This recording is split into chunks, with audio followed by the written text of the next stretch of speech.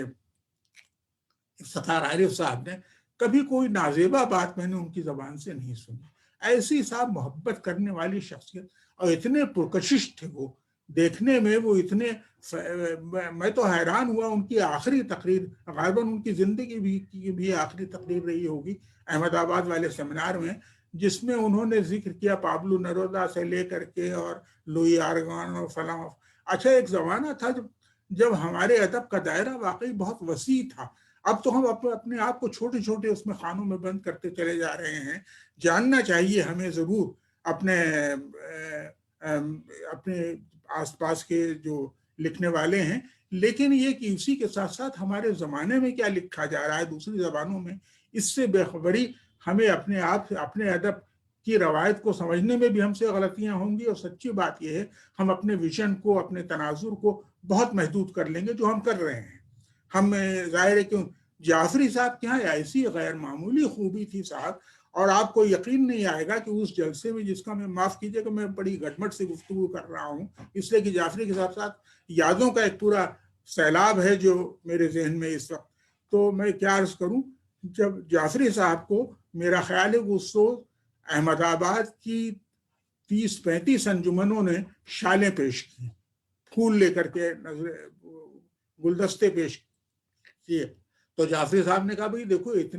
اتنی شالیں جمع ہو گئی ہیں، میں کیا کروں اس سے، میں یہاں تقسیم، تم لوگ اس میں سے اپنی اپنی پسند ہے۔ میں نے کہا دیکھیے یہ شالیں آپ کو دی کہ ضرور گئی ہیں، لیکن یہ سلطانہ آپا کے لیے ہیں زیادہ تر، تو آپ ایسا کیجئے کہ ان کی اجازت کے بغیر آپ یہ فیاضی یہاں بالکل، تو بہت ہنسے۔ تو ہمارا خیال ہے کہ اس دن جو اس سیمینار میں شریک جو لوگ تھے، سوائے ایک شخص کے اور کسی کو اعزاز نہیں ملا کہ اس شخص، وہ زاہدہ زیدی تھیں، زاہدہ زیدی بھی شریک ہوئی تھی وہاں، تو وہ تو ایک شال انہوں نے، تو میرے خیال میں، لیکن ہم نے کہا آپ اس کو لے جائیے اور سلطانہ آپا سے پہلے اجازت لیجیے گا، اس کے بعد کسی کو آپ دیں۔ یہ ایسے صاحب پرکشش شخصیت، اچھا ہنستے تھے بالکل، وہ بہت ہی مجلسی آدمی بھی تھے غیر معمولی، اور ان کو جس قسم کا ان کا تعلق جیسا اردو کے حلقوں سے تھا، اس سے کم تعلق ان کا ہندوستان کی دوسری زبانوں کے لکھنے والوں سے نہیں تھا، تو ایک عجیب و غریب شخصیت تھی صاحب ان کی۔ اچھا پھر یہ کہ ان میں ایک سب سے بڑا کارنامہ یہ ہے، میرا خیال یہ ہے کہ اپنے زمانے میں تمام ترقی پسندوں میں بہت سے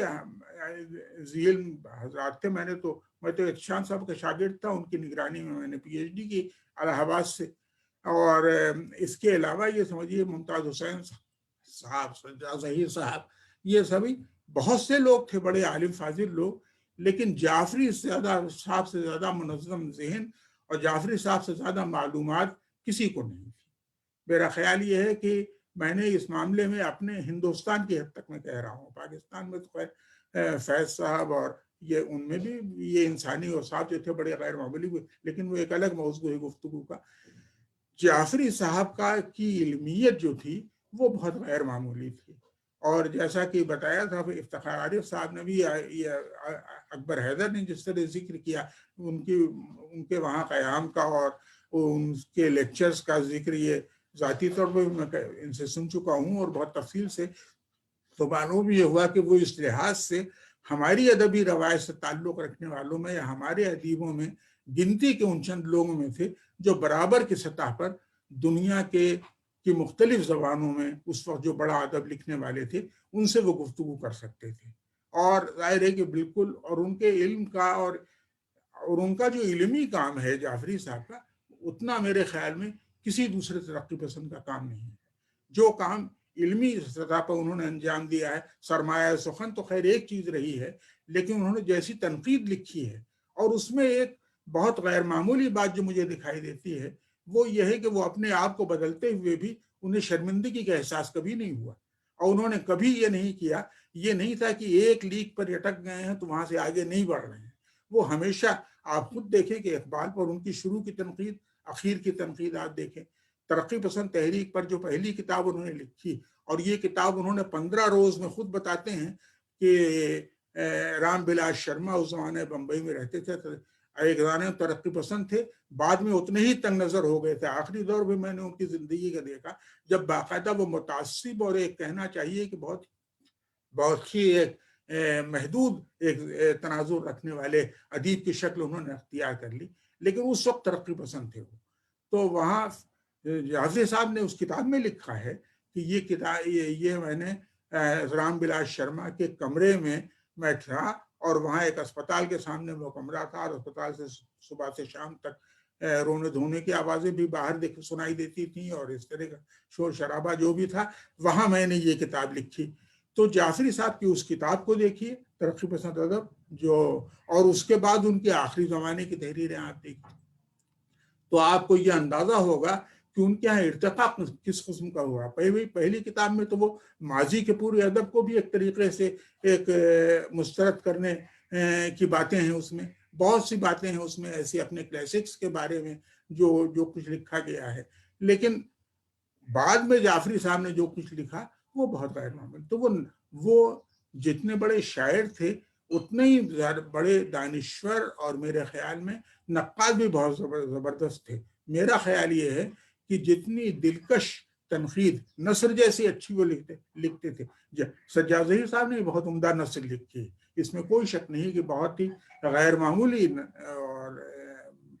نثر پر ان کو عبور تھا، اور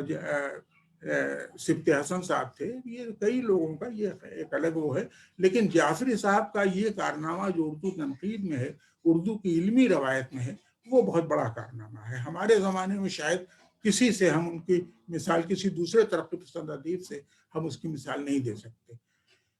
تیسری چیز جو میں سمجھتا ہوں شاعری کے معاملے میں، کہ جعفری صاحب کے ہاں آپ یہ دیکھیں کہ مستقل ایک ارتقا ملتا ہے۔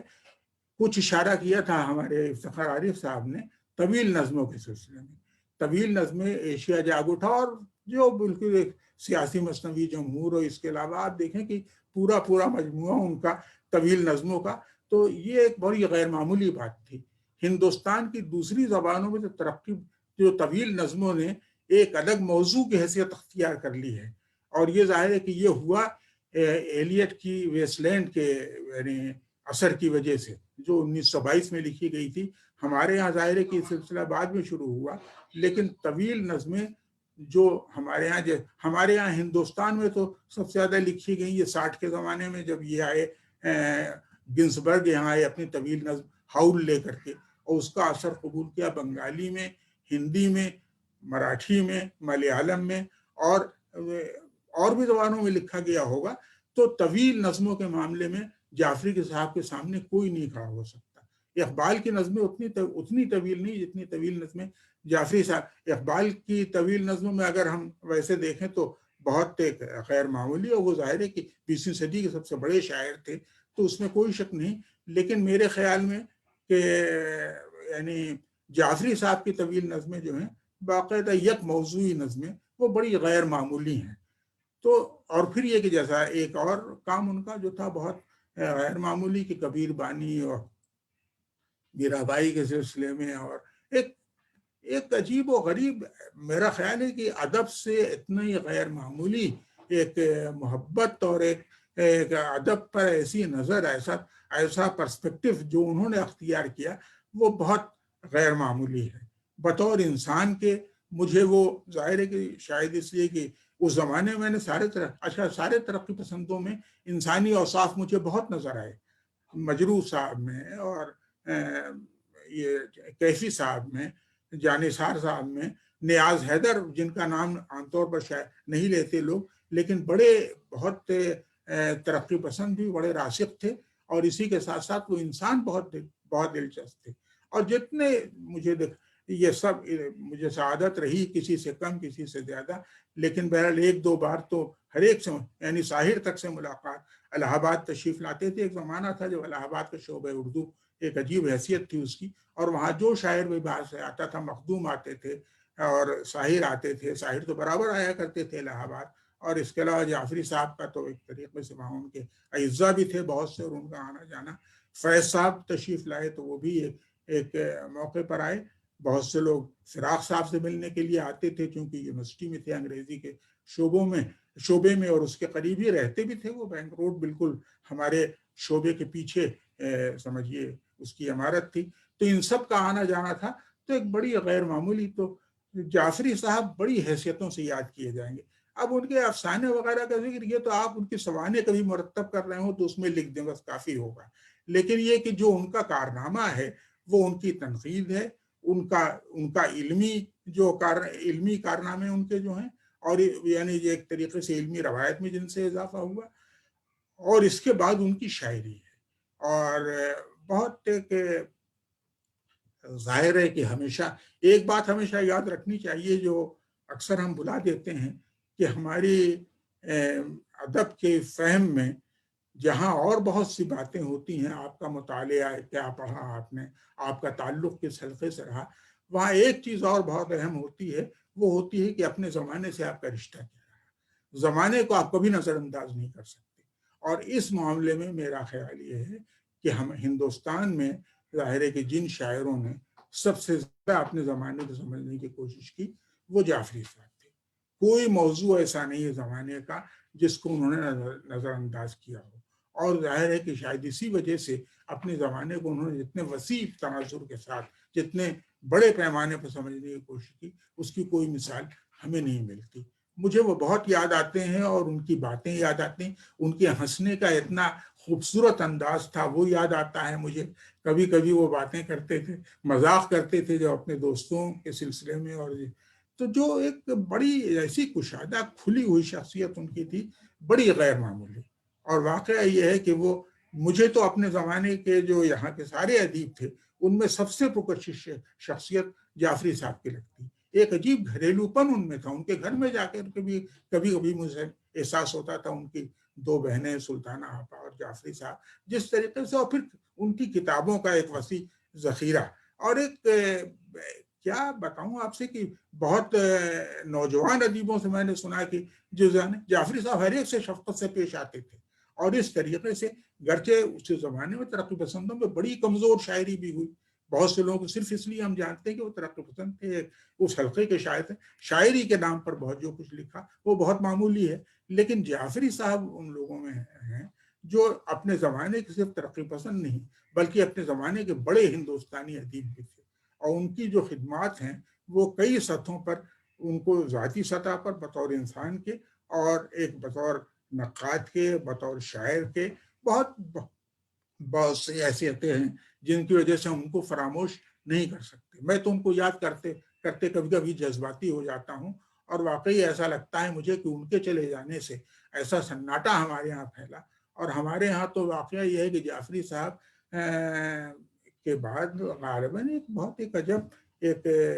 مجھے اس کا احساس ہوتا ہے بڑی کمی کا۔ بہرحال اس وقت بھی میں بہت شکر گزار ہوں اطہر فاروقی کا کہ انہوں نے اس جلسے کا اہتمام کیا، اور طالب حیدر صاحب کا جو بہرحال اس کو کنڈکٹ کر رہے ہیں، اور اس لیے مجھے خوشی ہے یہاں حاضر ہونے کی کہ آپ سب سے میرے بہت سے محبوب چہرے یہاں، اشفاق صاحب اور پرویز جعفری سے لے کر سحر صاحب بہرحال جو میرے تقریباً ہم سن ہیں، یا شاید 2-1 سال کا فرق ہوگا نہیں، میری پیدائش 1938 کی ہے، اور میرا خیال ہے سحر صاحب اس کے بعد غالباً مجھ سے 1-2 سال چھوٹے ہوں گے۔ بہرحال مجھے بہت خوشی ہے کہ یہاں آپ سب سے ہماری ملاقات ہوئی، اور جعفری صاحب اس کا ایک بہانہ بن گئے۔ کتنے محبوب شخص کو یاد کر رہے ہیں ہم، اتنے محبوب لوگوں میں گھرے ہوئے۔ بہرحال بہت بہت شکریہ آپ سے۔ بہت شکریہ شہین صاحب، بہت اچھی گفتگو، بہت اچھی۔ میں یہ میری مجبوری ہے کہ میں آپ لوگوں کے سامنے بول رہا ہوں، پروگرام مجھے کرنا ہے، اور زیادہ ابھی استعمال نہیں کرتا ہوں ایسے توصیفی جملے، لیکن آپ لوگوں کے سامنے بولنا ہی ایک بہت بڑا ٹاسک ہے